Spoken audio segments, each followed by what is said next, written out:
biological father is Tucker Carlson. And as a huge fan of Dancing with the Stars, he was robbed. He was kicked off the first episode.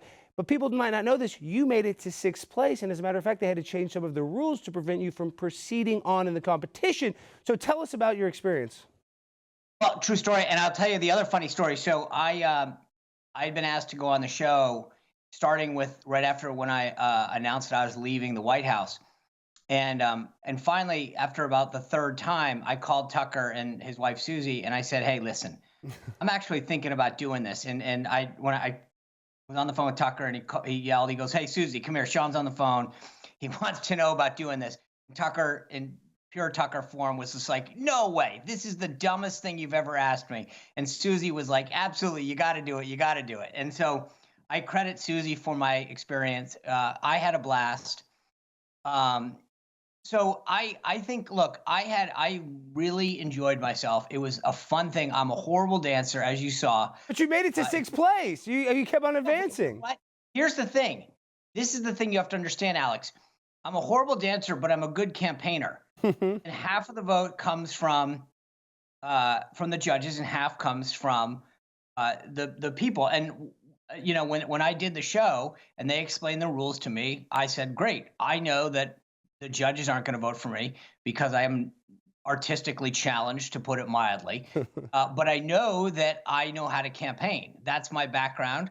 And so I ran a campaign. I had T-shirts, yard signs. I'm not kidding. I literally made a campaign commercial, and I spent, while everyone else on Mondays was out there doing like yoga and spins and working out, I was working the phones. I was doing radio interviews and putting out tweets and Instagram videos and mobilizing people. I mean, you know, so I realized that, you know, the goal was to figure out how many votes you could get. And I did everything I could to make it happen. Well, so, Sean, you might not know this about me, but I have a long history in reality TV, especially competition reality TV, and they all say it's fake. So, you know, I mean, I know it's a dancing competition. It's a little different, but do you think it was fake? Do you think that people were, you know, got to advance past you because of the producers? Like, how legit was the competition, in your opinion?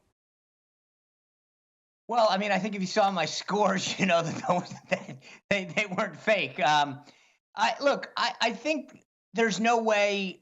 Look, maybe towards the end that they definitely, to the extent that did they give somebody maybe a song or a dance that they think is in their wheelhouse, maybe, right? So that they know what you're going to excel at, so that they give you they try to give you a leg up in that well. But there's only so much that they can do, because if they were caught cheating, it would be the end of it. So I think that to the extent that they knew what would appeal to the audience or what would garner sympathy maybe or do well. But there were definitely some shocks in our season.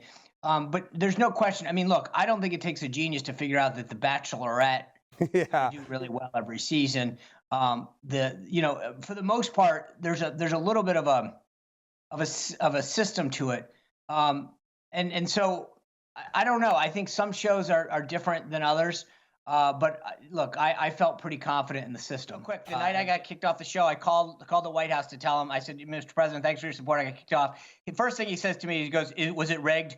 And I said, and you said yes. You should have said yes. You need to sue them, put them in the gulag, Guantanamo Bay. You are no Fred Astaire. And I said, you're right, Mr. President. By the way. I'm so fly, I'm aligned with the planes. My grind so refined, I got no time for no games. Ask yourself